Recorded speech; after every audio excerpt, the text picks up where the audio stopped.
seakan jadi surga bagi beberapa jenis hewan dengan karakternya masing-masing.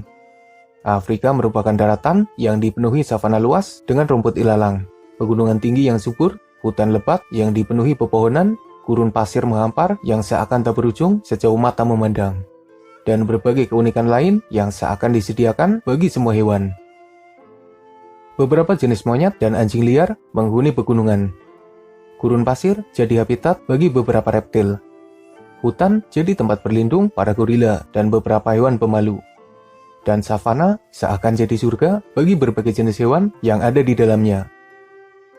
Keberagaman wilayah menghadirkan keberagaman satwa di dalamnya, dan benua Afrika memang memilikinya. Luas wilayahnya juga jadi alasan yang menyebabkan banyaknya satwa liar yang hidup di Afrika. Luas wilayah yang dimaksud adalah bagian yang dibiarkan bebas dan tidak dihuni oleh manusia, menyebabkan para hewan betah dan bisa hidup dengan damai.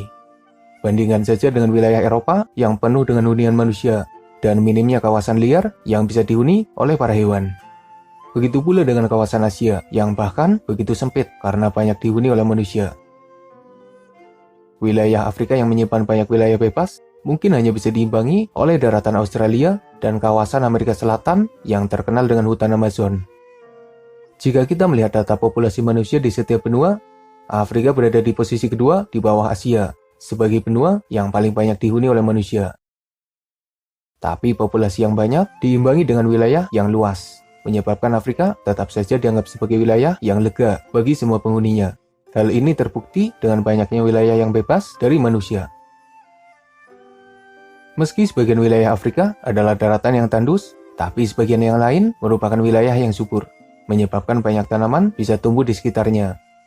Dan tentu saja, keberadaan makanan itu menyebabkan hewan-hewan berkumpul, dan mereka bisa menikmati berbagai menu yang lezat. Makanan melimpah merupakan daya tarik tersendiri bagi para hewan hingga mereka betah di Afrika. Bahkan di gurun pasir sekalipun, nyatanya masih ada beberapa tanaman yang tumbuh dan jadi sumber kehidupan bagi berbagai hewan herbivora. Karena ada banyak hewan yang berkumpul, menyebabkan para pemangsa punya banyak pilihan. Seperti yang kita tahu, ada banyak sekali hewan pemangsa di Afrika. Mulai dari singa, cheetah, macan tutul, kucing liar, hyena, anjing liar, jakal, ular, buaya, burung pemangsa, honey badger, bahkan hingga pemangsa kecil yang tidak terlalu diperhatikan. Mereka bisa memenuhi kebutuhan perutnya dengan memburu berbagai jenis mangsa yang ada. Bahkan bagi para pemakan bangkai, sudah disiapkan berbagai hidangan dari bangkai hewan yang mati di sekitarnya. Banyaknya spesies yang ada di Afrika juga jadi jawaban kenapa Afrika dikatakan sebagai surga bagi para binatang. Mereka sudah menghuni daratan Afrika sejak dahulu kala. Hampir semua jenis hewan yang ada di wilayah lain bisa ditemukan di Afrika. Afrika dihuni oleh 3 kucing besar, dilengkapi dengan berbagai jenis kucing liar. Anjing liar Afrika, jakal, dan berbagai jenis anjing liar jadi jenis kanidai yang hidup di Afrika. Belum lagi jika kita menambahkan hyena, honey badger, ular piton, ular berbisa, bahkan hingga burung pemangsa. Jangan lupakan pula berbagai jenis hewan raksasa yang ada di Afrika. Mulai dari gajah, badak, kuda nil, kerbau, jerapah, hingga berbagai jenis antelop. Bahkan jika kita harus mendata hewan yang ada di wilayah lain dan tidak ada di Afrika, sepertinya hanya ada beberapa jenis saja. Anggaplah hewan berkantung yang khas dari Australia dan tidak ada di Afrika. Lalu hewan yang betah di tempat bersalju dan tidak ada di Afrika. Dan silakan saja mencari hewan yang familiar di tempat lain, tapi tidak ada di Afrika. Keberagaman satwa di Afrika merupakan yang paling banyak. Benua itu punya berbagai jenis hewan yang menarik perhatian manusia. Tidak heran jika wisata safari Afrika merupakan yang terbaik. Para wisatawan bisa memuaskan dirinya dengan melihat dan bahkan berinteraksi langsung dengan berbagai hewan yang biasanya hanya jadi penghuni kebun binatang. Keseimbangan alam di Afrika sangat terjaga. Herbivora mendapatkan jatah makanan dan minuman yang melimpah, menyebabkannya bisa tumbuh dengan baik. Kondisi alam yang damai menyebabkan mereka bisa berkembang biak. Populasinya bertambah banyak. Bahkan beberapa populasi hewan sampai meledak karena terlalu banyak. Jadi jangan heran jika ada hewan yang dilindungi di tempat lain, tapi di Afrika malah bisa diburu dengan legal. Banyaknya herbivora seakan jadi jaminan bagi para pemangsa, di mana mereka bisa mendapatkan berbagai jenis daging dari hewan buruannya.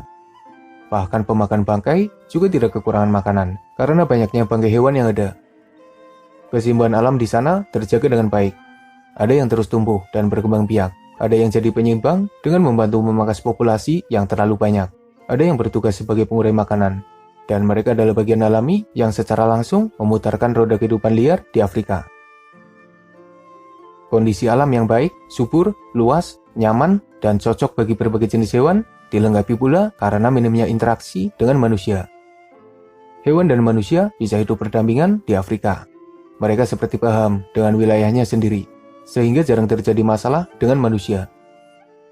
Orang-orang di Afrika tidak berbeda jauh dengan orang-orang di benua lain. Mereka juga berburu hewan untuk kebutuhannya.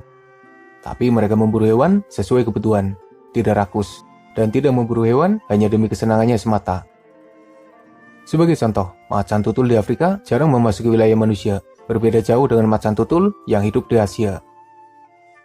Populasi singa stabil, berbeda jauh dengan nasib harimau di Asia. Kerbau dibiarkan hidup bebas. Kuda Nil bahkan seakan tidak tersentuh oleh manusia. Dan berbagai hewan lain yang tidak dijadikan buruan oleh manusia bisa hidup damai, dan mereka juga tidak mau mengusik manusia. Jika ada hewan yang sampai menyerang manusia, biasanya karena manusia yang memasuki wilayahnya.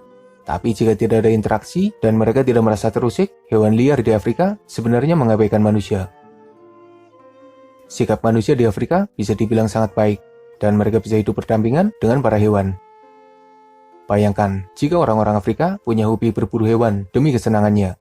Bayangkan jika mereka menangkapi berbagai hewan karena harganya mahal.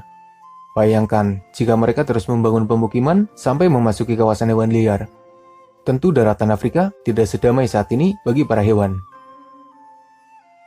Dan ada satu alasan lagi yang menurut admin lumayan masuk akal. Kenapa banyak sekali hewan di Afrika hingga menyebabkan wilayahnya bagikan rumah terbaik bagi para hewan? Yaitu karena mereka seakan terjebak di benua Afrika. Andai saja benua Afrika tersambung dengan Eropa atau Asia secara langsung dengan akses yang mudah, sepertinya sebagian dari mereka juga bisa saja melakukan perpindahan. Hal seperti itu bisa kita teliti dari beberapa jenis hewan khas Afrika yang ternyata ada di Asia atau bahkan Eropa. Sebut saja singa di India, beberapa jenis antelope yang hidup di Asia Tengah, gajah dan badak yang juga ada di Asia, dan berbagai jenis hewan lainnya.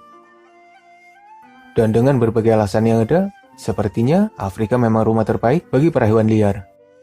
Semoga saja mereka terus terjaga dan jadi bagian yang menyeimbangkan alam di Afrika. Jika ada tambahan informasi, silakan berkomentar. Barangkali kamu punya alasan berbeda yang menyebabkan Afrika jadi surganya para binatang. Semoga bermanfaat. Makasih udah nonton, mohon maaf jika masih banyak kesalahan.